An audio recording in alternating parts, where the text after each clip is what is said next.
Princess ডায়নার ছোট্ট একটা কথা ছিল, যার সাথে পরিচিত আমরা কম বেশি সকলেই।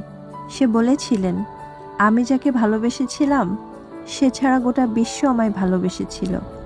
সৌন্দর্য, ব্যক্তিত্ব কিংবা আভিজাত্য কোনো কিছু দিয়েই তাকে পিছনে ফেলবার মতো তার মৃত্যু এত বছর পরেও আসেনি।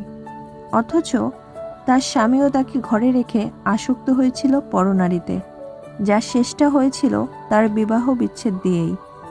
তোমরা অনেকেই বলো না, গুছিয়ে না রাখলে, নিজেকে সাজিয়ে না রাখলে পুরুষ হাতছাড়া হয়ে যায়। আসলেই তা পুরোপুরি মিথ্যে। যার মানসিকতা নোংরা তার ঘরে হুর থাকলেও সে কাজের মেয়ের পিছনে ঘুরে বেড়ায়। আর যার মানসিকতা পরিষ্কার সে দিনের পর দিন শত শত সুন্দরী নারী উপেক্ষা করে শুধুমাত্র তার স্ত্রীর কথা ভেবে। বেঈমানদের কোনো কারণ লাগে না তাদের বেঈমানি করতে। তাদের আগাগোড়া পুরোটাই নোংরামিতে ভরা। তাদের কাছ থেকে ভালো কিছু আশা করাটাই ভুল।